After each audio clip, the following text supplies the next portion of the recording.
Happy anniversary, babe. That's what I should be waking up to. Flowers, maybe breakfast in bed. Instead, it's the usual gruff, gotta run. Meetings early, grumbled from the bathroom. No kiss, not even eye contact. Don't get me wrong, he's not a monster. He's just there, like a piece of furniture I'm so used to I bump into it without thinking. And yeah, the forgotten anniversary hurts. It's stupid, but it's like a tiny crack in the perfect picture of our life. A crack I can't stop staring at. The gym is my lifesaver these days. Not for the weight loss, I don't need that. It's for my sanity. The sweat, the burr. It drowns out the nagging voice telling me something's off. And then he walked in. The new trainer. Hot, obviously, but more than that, he saw me. Not tired wife me, but me. We started with the usual trainer banter, form corrections, representative counts. Then there were the jokes I actually laughed at. The way his eyes lingered a beat too long when I stretched. Harmless, right? But God, it felt good to have that spark again. That night, I lied. Told my husband it was a work emergency, late dinner with clients, blah blah blah. It rolled off my tongue so easily. Scary, that, instead of fake clients, it was the trainer. Drinks turned into something more intense, something I swore I'd never do again. The first text to him was just, thanks for tonight. But by the time I hit send, it was a whole different kind of message. The thrill of it. Yeah, it was twisted. But in the glow of my phone screen in the dark, I didn't see the cliff I was speeding towards. You know that feeling when you start to forget your own name? Not literally, but I look in the mirror, and it's like I'm playing a part. Dutiful wife, putting breakfast on the table, faking a smile as my husband mumbles about work. It feels like a badly written play. Lying becomes an art form. Book club ran late, traffic was a nightmare, emergency project, gotta stay at the office. The excuses flow out so easily, I almost believe them myself. My husband, he's no fool though. He sees the gleam in my eye, the way I rush out the door, a bounce in my step he hasn't witnessed in ages. He doesn't call me out. It's almost worse, like he's waiting, curious how far this rabbit hole goes. I hate him for it, but something twisted in me is morbidly fascinated too. Like, how screwed up can I get before it all implodes? My best friend, bless her, knows. At first, it was all envy in her voice, the hot trainer, the late night escapades. But last, girls' night out, which basically means her buying me shots as I spill my guts, her tone shifted.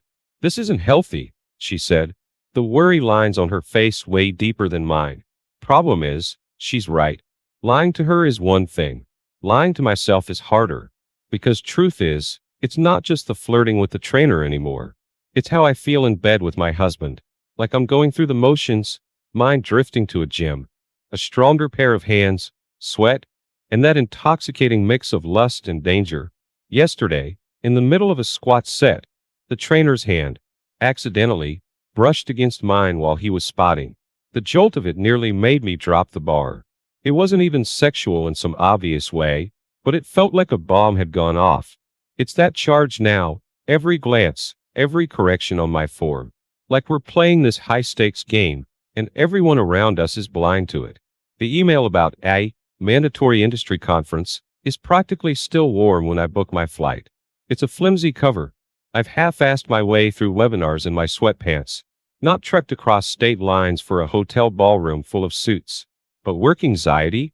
That's nothing compared to the thrill shooting through me every time I add another layer to my web of lies. The hotel room is generic, the kind of place that blurs into itself whether you're in Atlanta or Albuquerque. But it's our palace. The build-up, the weeks of stolen glances and texts, it all seems to culminate here.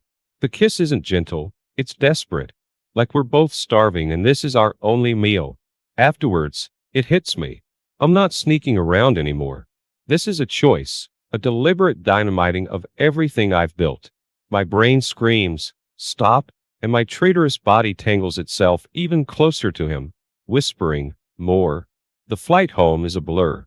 I see my husband waiting at the airport and feel a sickening mix of guilt and contempt. Pathetic, isn't it, to hate the man you're betraying? But it's how I justify it all. He's boring. I deserve excitement. He may as well be made of cardboard for all the love I feel. Lying, I discover, is like a muscle. The more you use it, the stronger it gets. Work emergencies, migraines, even faked errands to the grocery store become pretext for rendezvous with the trainer. The rush is sickening, but it beats the crushing dullness of the life that I've built for myself. Is there a point where the lies become so big you can't even see the truth anymore? I don't know, but I'm determined to find out. My heart's in my throat as he picks up the laundry basket. It's got my secret phone tucked inside, the one he must never, ever see. He dumps the clothes on the bed, oblivious, and my entire body goes cold. I should feel guilty. Instead, there's a flicker of annoyance. Why doesn't he suspect something? It's insulting. The trainer's voice is playing on a loop in my head. The ultimatum, leave him, be with me. It used to feel like a daring escape. Now, it's a countdown clock. Tick tick ticking above my head. Do I have the guts? Or am I just a pathetic coward who'll never cut the cord? I try that stupid pros and cons list thing I see in those cheesy rom-coms. Cons side. He makes a decent salary. The house is nice enough. Blah blah blah. Pro side. The trainer's ass. Seriously, that's the depth of my deliberation. My perfect life is suddenly flimsy, and I'm clinging to the thread of this destructive affair like a lifeline. My husband, the poor bastard, is actually trying. The flowers on the kitchen table, probably the kind you grab in the grocery store on sale. A half-assed attempt at a candle at dinner. It makes me want to scream. Doesn't he get how pointless it is? Every gesture is like pouring gasoline on the fire of my resentment. Here's the sickest part. I get pissed at him. For not seeing me cheating right under his nose, for not making a scene, for not giving me the perfect excuse to walk away. I hate myself even more for that twisted logic. But what's the alternative? Admitting I'm the monster in this story. I'm starting to crack under the pressure, that much is clear. Time to decide. Is this where I implode? Or do I pull the trigger on the rest of my life? There's something ruthlessly satisfying about opening that secret bank account. Not for the money, though that's part of it, but for the act itself. It's a rebellion against what? Decency? My own sanity? It doesn't matter anymore. Every dollar I transfer feels like a brick pulled from the foundations of my old life. The whispers about my precious trainer should be a wake-up call. Turns out, I'm not special. Other gym bunnies, a bored housewife or two. He's a cliché, a walking romance novel trope, but it somehow doesn't deter me. It fuels something cold inside, a determination to win this game, no matter how idiotic the prize. My husband becomes a target. Each dinner together is an exercise in how far I can push him before he snaps. A barbed comment about his job, a snide remark about his fading hairline. I'm testing how much it'll take for him to throw me out. Give me that righteous out. Finally, he confronts me, not with accusations and yelling, but with something worse, a quiet desperation. Is there someone else? He asks, and his voice cracks on that last word. I lie. It's a perfect lie, smooth and rehearsed 1,000 times in my head. There's a flicker of something die in his eyes when I say it. And weirdly, I feel a surge of power. Telling my best friend is the final nail in the coffin of my old self. I expect the moral outrage, the tearful pleading for me to reconsider. Instead, I get a flat, horrified stare. I should feel ashamed. But instead, there's a sense of perverse pride. See, I've become the kind of woman people write Reddit posts about. The monster, it appears, is fully unleashed. He sleeps beside me, his breathing a quiet rhythm in the dark room. Before, the sound would be comforting. Now, it's like background noise, a low hum I barely register. He's become a ghost in our own home, hollowed out after the confrontation. And do I feel bad? I get these fleeting twinges, pinpricks of something resembling guilt. But they're easily swept aside. The escape plan takes shape. Apartment listings, a flimsy excuse for taking time off work, coordinating a moving company for the day he's at the office. It's like a twisted jigsaw puzzle, each piece falling into place with chilling precision. My life is a spreadsheet now, organized around the day I'll finally walk out. Ironically, it's my newfound pep that almost tricks me up. I'm less grumpy, more distracted. He notices, of course. A flicker of hope in those tired eyes. Maybe he thinks this whole nightmare was a bad dream. My stomach twists, not out of guilt, but at the cruel absurdity of his misplaced optimism. His birthday approaches. I still buy a card, the saccharine kind, full of hearts and empty phrases that might have been genuine a lifetime ago. I cook his favorite meal, the one he used to rave about after a long day at work. But every minute in the kitchen is laced with a bitter satisfaction. This is our last supper together. The present. It's the most vicious thing I can conjure. A framed photo, one of those nauseatingly happy couple shots. So you remember what you're throwing away? I manage to choke out. His eyes go wide. The confusion and dawning horror are a delicious substitute for birthday cheer. Part of me wants to explain it all, the lies, the trainer, my utter contempt for him. Instead, I leave it hanging in the air, a silent scream far more powerful than words. The suitcase sits open on the bed, a gaping maw waiting to swallow what's left of my old life. My hands are shaking a little as I toss clothes in, but it's not nerves. It's anticipation, the adrenaline of finally doing the thing I've been planning for so long. The speech is memorized, every word a bullet, carefully aimed to cause maximum damage. It's not just about the affair. It's about years of simmering resentment, twisted into a weapon to hurt him as badly as possible. My voice is even, almost robotic, devoid of the screaming and tears he probably expected. He doesn't explode. There's no yelling, no thrown plates. He collapses, something deep inside him breaking. The sobs are quiet at first, then build into ragged, gasping breaths. He begs, not for me to stay, but to explain. How could I? Why was he never enough? My answers are a litany of his failures, real and imagined. Deep down, I know I'm being monstrous, but I feel nothing but a cold, clinical satisfaction. Packing the last few things feels like a scene from a movie. It's surreal, even a bit ridiculous. The click of the front door closing behind me is like thunder, a finality I didn't anticipate. The trainer's place is meant to be paradise, and for a few hours, fueled by adrenaline and some celebratory champagne, it almost feels that way. The sex is urgent, a desperate bid to prove something to myself, but lying in his arms later, in a bed that smells like nothing familiar, the rush fades. I see it now, the tacky furniture, the faint odor of stale sweat. He's not a hero, he's just a guy. The first night in my new apartment is pure desolation. The cheesy inspirational poster I bought on a whim feels like a mockery in the dim light. This is the life I chose? Traded one kind of prison for another. All in the name of a passion that's already burning out? I push the thought away, but it lingers, an uninvited guest at the pity party I'm throwing for myself. The first blow comes with a buzz. His phone lights up on the bedside table, and the name flashing across the screen isn't mine. It's one of the names I'd heard whispered, a fellow gym rat, I guessed. He plays it off, a casual, just a workout buddy. But my glorious escape plan is already stained with the same tired lies that suffocated my marriage. Then comes the missing money. Not a huge amount, but enough to feel the sting. My empowering escape fund, siphoned off without a second thought. I suspect where it went. Another woman. Another desperate gamble that she's the real thing. Suddenly, I'm not just pathetic for what I did to my husband. I'm pathetic for letting this bargain bin Romeo play me the same way. My phone pings. It's him, my ex. The single picture of the dog we used to share, with a question mark. Stupid.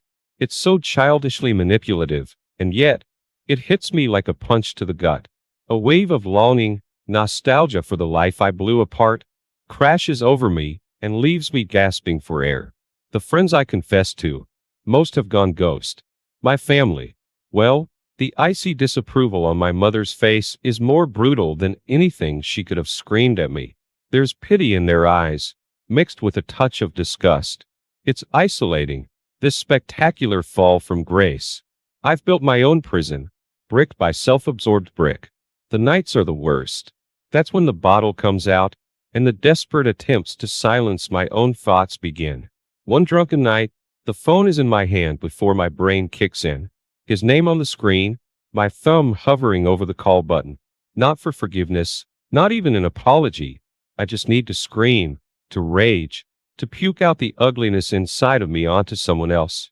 He picks up, his voice startled and sleepy, and then I freeze. The words won't come. He hangs up, and only then do the sobs begin. This is rock bottom, right? I should at least get that certainty. But I suspect it gets worse from here. Each morning begins the same. The pounding head, the nausea roiling in my stomach, and the crushing wave of shame as the memories of the night before come flooding back. It should be enough to break me. Instead, there's a cold, hard nugget of defiance buried deep down. I brought this on myself, yes, but I'm damned if I'll let it destroy me completely. My phone vibrates. My heart sinks, expecting a hateful text from the trainer. A demand from a bill collector. It's my ex-best friend. The voicemail she leaves is short, awkward. It's laced with disapproval, that much is clear. But there's something else, a hesitant admission that whatever I did, this level of misery must be its own punishment. It's barely a scrap of support, but after the complete isolation, it feels like a feast. Survival mode kicks in. I claw my way back into the world, taking a soul-sucking job waitressing at a dive bar. The tips are crap, the customers are worse, but it's money, and the exhaustion leaves little mental space to wallow. Each day is just a sequence of tasks. Get up, make coffee, survive the shift, collapse into bed. The news about my ex stings, but not in the gut-wrenching way I'd imagined. Of course he moved on. I'm the one who insisted he deserved better, remember? The ache is there, but it's a dull throb now, edged with a twisted relief. He's rebuilding, while I'm still floundering in the wreckage.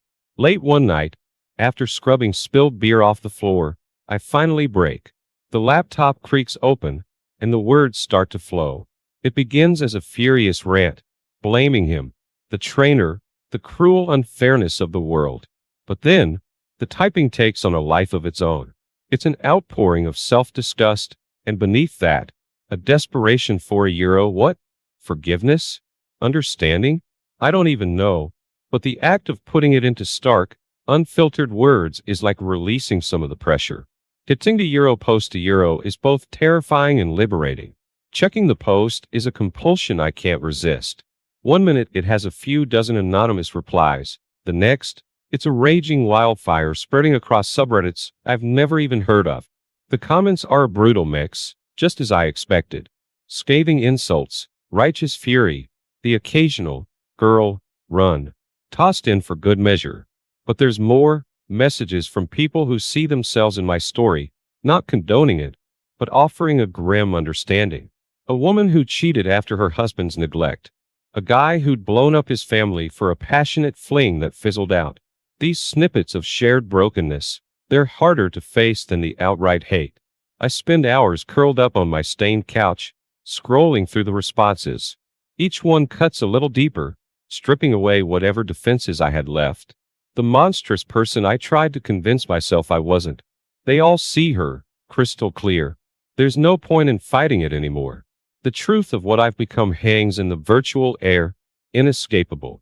Regret seeps in, surprisingly potent. It's not about my ex-husband. God knows, I hurt him irrevocably. No, this is new. It's about the woman I see reflected in all these anonymous eyes, selfish, reckless. Someone who traded the ordinary safety of her life for a handful of cheap thrills and ended up with exactly nothing. In a fit of either self-preservation or cowardice, I hit delete. The post vanishes, but it's a pointless gesture. The echoes of it linger. The words burned into my brain. What I've done, the person I was so quick to become, that can't be erased. Endings are a luxury I don't deserve. My story is just beginning, the long, grueling climb back towards something. Not forgiveness. I'm not that delusional. Maybe a flicker of self-respect, the knowledge that I won't make the same devastating mistakes again. Okay, picture this. I've been with my husband for 19 years. 2 kids, a house, the whole deal. Life was steady, maybe a little too steady. Never thought I'd be the type, but things were getting routine, you know? Then this thing happened with a guy from work. We'd always been friendly, him and me. We work on the same team. Our kids are in similar grades, so we'd see each other at school stuff sometimes. Turns out, we live in the same neighborhood too. After some big project wrapped up, he asked if I wanted a drink. Just one, to celebrate. seemed harmless enough. But sitting there at the bar, something shifted. The way he looked at me, the little jokes, it wasn't the same as it used to be. I tried to brush it off, but I couldn't shake that feeling. Like a spark had been lit, and I couldn't stop it out. The text started that night. Innocent enough at first, just funny memes and stuff about work. But then, phew, let's just say they got heated. That's where things really took a turn. He started opening up, telling me all this stuff, like how he'd been into me for years but never said a word, respecting that I was married. It threw me for a loop. Part of me felt flattered, the other part was kind of scared, awed, and excited all at the same time. I don't know, it's hard to explain. It was all so wrong, but also so tempting. I knew I was playing with fire. I told myself it was just harmless flirting, the kind of boost you need sometimes when you're feeling stuck. I'd never actually act on it, right? Wrong. I convinced myself I wasn't doing anything bad as long as it was just words on a screen, but it didn't stay that way for long. The text kept getting bolder, and there I was, texting right back. One night we stayed late at work. Just us, the whole floor empty. We started joking around. Then it got quiet. I swear I didn't plan it, but the next thing I knew we were kissing. Right there in my office. It felt so wrong, yet so thrilling. My stomach was in knots, but there was this fire in me too. We swore it was just a slip-up, a one-time thing. We can't let this happen again, we said to each other like we believed it, but we both knew it was a lie. It was like all that build-up from the texts exploded, and now there was no going back. The guilt was there, but so was this hunger, this need I hadn't felt in years. A few days later, we booked a hotel room. It was sleazy, one of those places off the highway. I told myself it was just to get it out of our systems. We could do it once, then return to our normal lives. Right? But the moment I walked into that room, I knew that wasn't going to happen. Maybe I didn't want it to happen. The whole thing was crazy. He wasn't some hotshot, just a regular guy, kinda like my husband. But in that dingy hotel room, he turned into someone else. Like he became this wild, passionate lover I never knew existed. And as crazy as it sounds, something clicked inside of me too. I became this other woman, shedding my everyday skin and embracing a side I didn't dare let anyone see. Honestly, I never had sex like that. Not even at the beginning with my husband. It was raw, intense, consuming. It was addictive. And dangerous. But in those moments, I stopped thinking. It was pure, selfish pleasure. The kind I'd been craving without even knowing it. I pushed thoughts of my family, my cozy life, to the back of my mind and let myself fall into this intoxicating rush. The next few weeks were a blur. A dangerous, intoxicating, secret kind of blur. We weren't sneaking into hotel rooms anymore. It was too risky, too easy to get caught. Instead, we took our chances everywhere we could. He'd pick me up after the kids were dropped on the bus, and we'd drive deep into the woods, park on some secluded trail, and lose ourselves in the back seat of his car. It was reckless, exciting, almost teenage-like.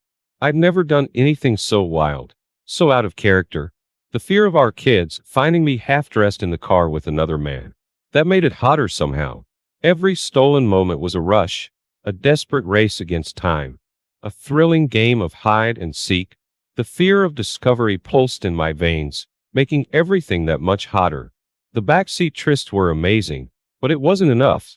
It started encroaching on everything else. We'd disappear during lunch breaks, find empty storage closets on late work nights, anything for a few fleeting minutes together. But when we weren't together, the rest of my life felt flat. My husband, the kids, the house. It all seemed so ordinary, so boring after the intensity of being with him. Even while tucking the girls into bed, I craved the way he touched me, whispering dirty promises that turned my legs to jelly. The texts started taking over everything. I'd be checking my phone at the dinner table, sneaking into the bathroom during family movie nights, just to get a fix. He'd call me princess, and that stupid word became more powerful than anything my husband had said to me in years. I knew it was crazy, but it was like he owned me in some forbidden way. Every time he'd tell me I was beautiful, that he couldn't stop thinking about me, the guilt would gnaw at me, and at the same time, my head would spin with that intoxicating mix of desire and danger. We had this language now. the secret code woven into everyday conversations. Can't wait to see you would be disguised as a work-related question. We'd plan our next tryst under the guise of casual banter in the office. It was madness, a double life spiraling out of control. Every lie, every hidden text, it became an addiction. I didn't know how to stop. Things were getting more intense between me and my lover. The texts weren't just about stolen touches and whispered promises anymore. He started asking personal things, what I wanted deep down, what my fantasies were. Like, seriously deep, private stuff I'd barely even admitted to myself. At first, it caught me off guard, but then it set something off in me, a spark that had been dimming for years. Then, one night, he texted me, "What do you really desire?" It was so bold, so out there. All I could think about was how badly I wanted him, how my body ached for a whole night with him, away from stolen minutes and secret corners. He must have read my mind because his response was simple: a night where time stops, where our regular lives get put on pause, where the only rule is pleasure. It was like he'd pulled a secret wish right out of my soul. I started fantasizing, imagining what it would be like with nothing to rush back to. Lying in his arms all night instead of sneaking out of the house before my husband woke up. The anticipation fueled me. Suddenly, the back seat of his car wasn't enough. Next thing you know, we were making it happen. We cooked up a story for our spouses about a fake work conference, lied to the kids about staying with relatives, and booked a secluded little cabin in the woods for a weekend. It was exhilarating and terrifying.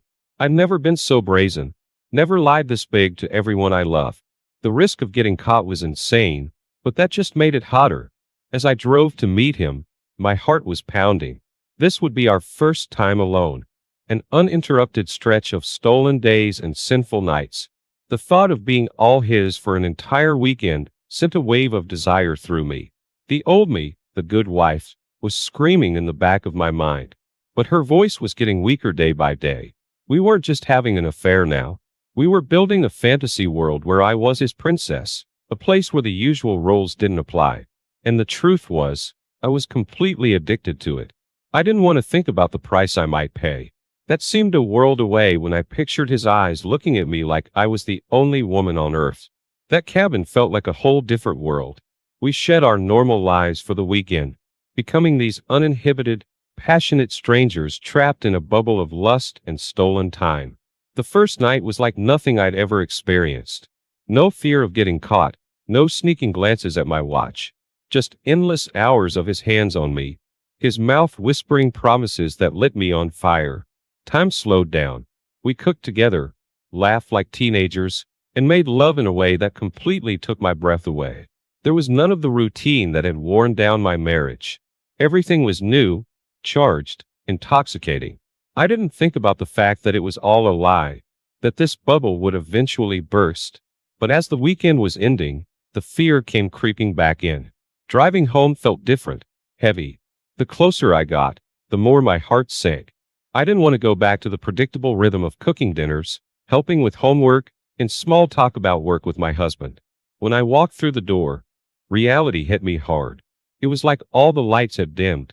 I saw our living room, the half-finished puzzle on the coffee table, and it all felt so dull. My husband was in the kitchen, back turned to me, fixing himself a drink. He didn't even know I was gone. And the worst part? I felt a twinge of disappointment. Suddenly, my phone vibrated. It was my lover. A simple text saying, "I miss you already." It was a jolt, proof that the dream weekend hadn't ended for him, even though I was right back in my messy life. I slipped to the bathroom, heart pounding, and responded. But before I could hit send, the phone slipped from my hands and clattered into the sink. When I looked up, my husband was there in the doorway. He must have heard the noise. His eyes were on the phone screen, on the open text, on my guilty face. I don't even remember what he said at first. It was all a blur of anger, betrayal, and disbelief. I tried to talk, to explain, but the words stuck in my throat. It was pointless. He knew everything. The fantasy was over. My secret world wasn't just cracked. It was utterly and brutally shattered. In the aftermath, the following days were an endless nightmare of raw emotions. Shouting matches echoed through the house. followed by nights where tears soaked into my pillow. My husband swung between white-hot rage and a chilling numbness that terrified me even more. He paced like a caged animal, ignoring meals, barely looking at me. Every time I tried to apologize, to somehow explain the unexplainable, he'd cut me off, spewing words that hit me like knives. Aching for some kind of fix, I desperately tried to salvage what was left of our marriage. I swore I loved him, that it was a meaningless mistake born out of a moment of weakness, that I'd never look at another man again. But I don't think he even heard me. He just kept asking, "How could you? How could you destroy everything we built?" And the truth was, I didn't have an answer that wouldn't make me sound selfish and pathetic. Even my own excuses disgusted me. My lover's texts were relentless at first. Out of cowardice, I couldn't bring myself to face him after everything that had imploded.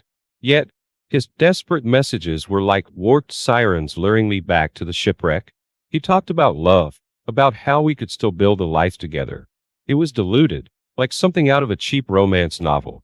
I thought about blocking his number, but the sickening truth was that I craved that echo of the forbidden, no matter how tainted it now was. My daughters were lost in their own private circles of hell.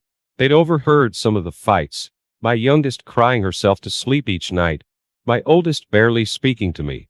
They couldn't understand why their mom had shattered everything, and how could I even begin to explain that I got bored with the predictable, that I chased a thrill to try and feel alive again, that I was so weak I'd mistaken lust for something worth destroying my family over? The marriage counselor, a woman whose tired eyes told a story of too many broken couples, didn't offer false hope. She said the damage was too deep. He couldn't trust me, and I honestly couldn't blame him. The love we built over so many years wasn't completely gone, but it was twisted and poisoned, maybe beyond saving. The word, divorce, hung heavy in the air, a monstrous inevitability we were both dreading.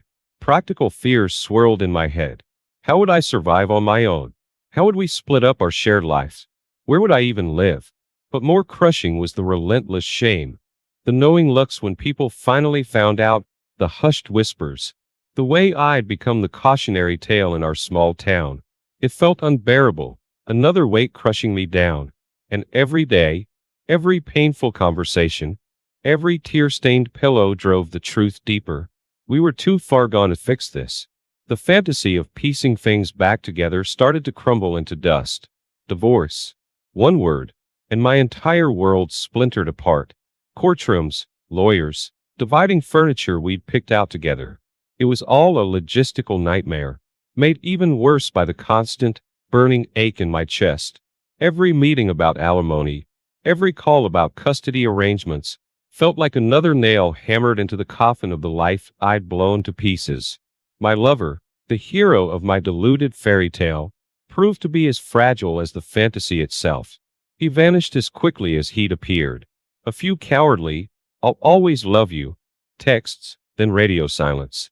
No brave fight for our doomed love, no offer to rescue me from the ruins.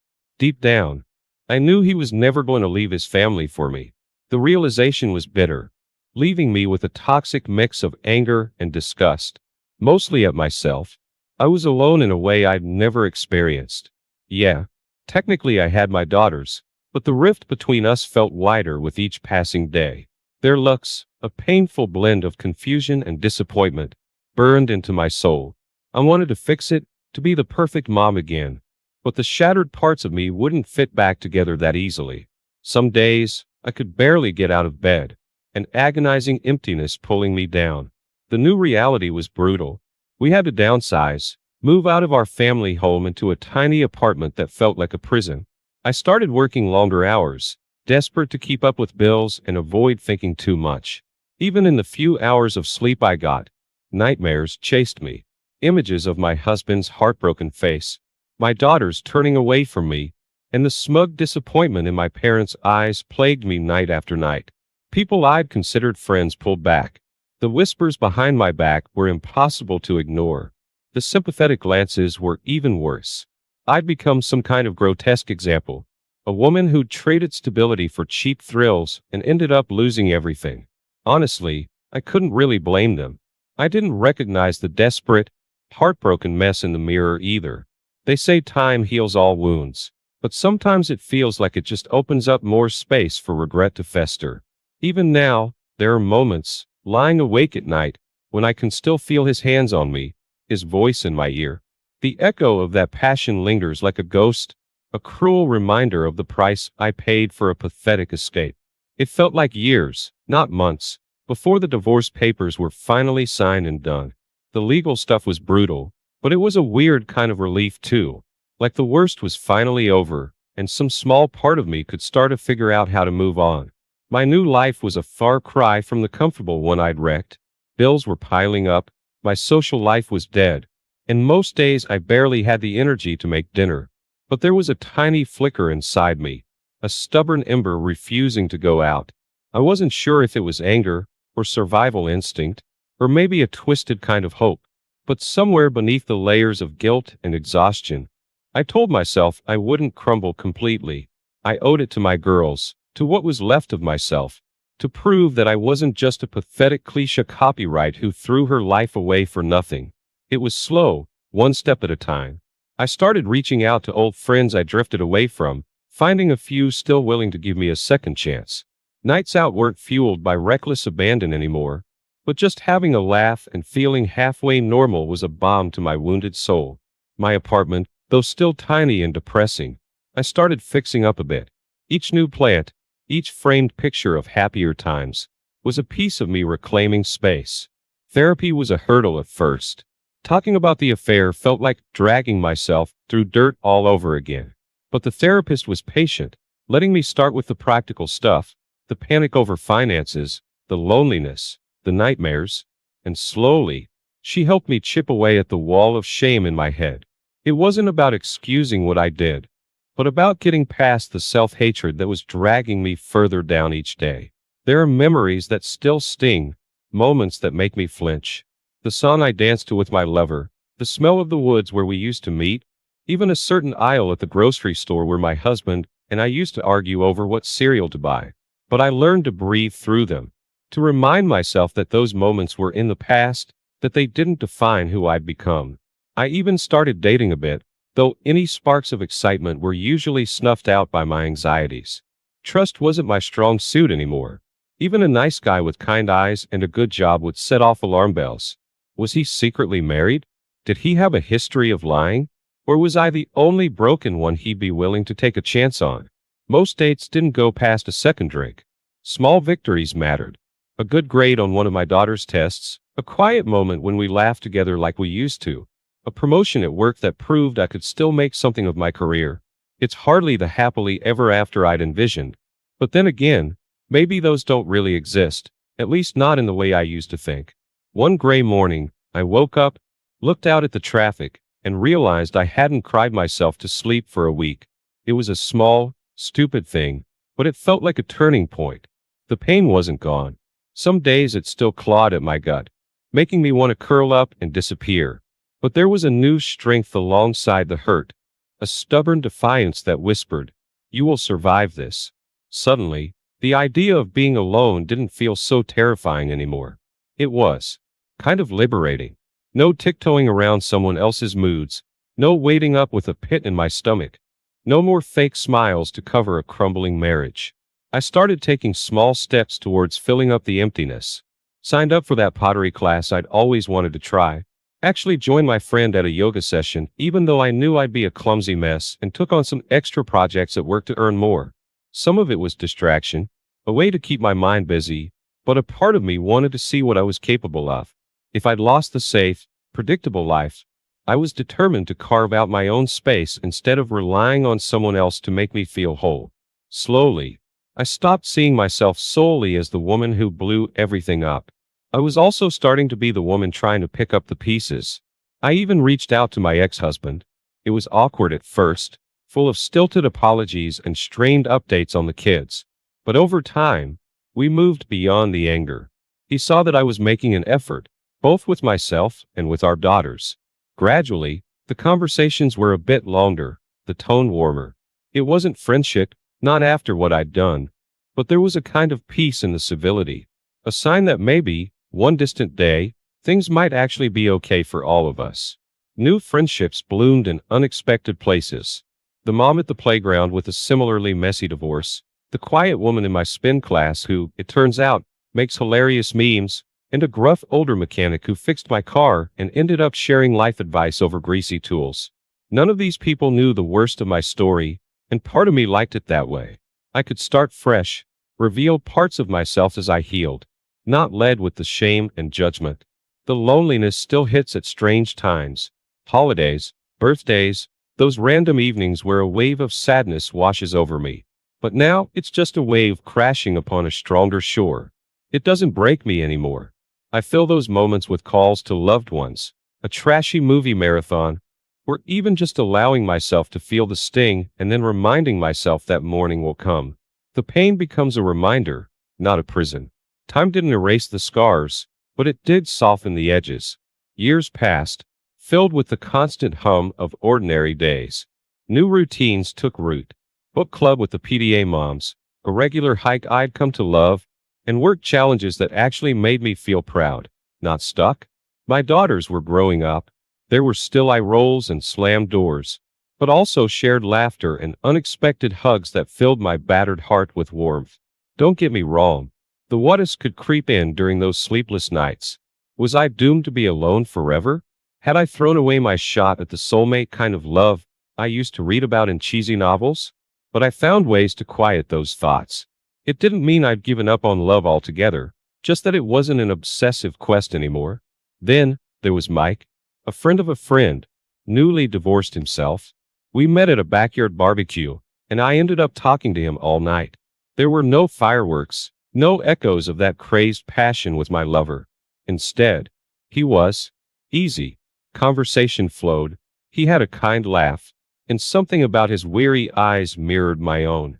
I wasn't sure if it was love at first sight, but it was definitely a flicker of something good. Our dates were cautiously normal. Coffee, long walks in the park, and dinners where we talked about real things, the good and the painful. The first time he kissed me, it was gentle, hesitant almost. No earth-shattering passion. It was warm and safe, like coming home. And honestly, after everything I'd been through, that was exactly what I needed. Opening my heart again was terrifying. The fear of getting hurt again, of making the same damn mistakes, was a constant hum in the back of my mind. There were nights I'd wake up in a cold sweat, panic clawing at my chest, afraid of finding texts or some proof that he wasn't who I thought. It took time, lots of open conversations, and some tears along the way to let him truly in. One weekend, Mike invited me up to his cabin, a cozy little place nestled by a lake. An echo of that other fateful, disastrous weekend flickered for a moment, but I pushed it away. This wasn't about chasing a forbidden thrill. It was about slow mornings with shared coffee, the easy silence while reading side by side, and the sweet ache of his arms around me as we fell asleep. No desperation, just simple peace. I won't lie, there's still a bittersweet tinge to my happily ever after. Sometimes, I catch myself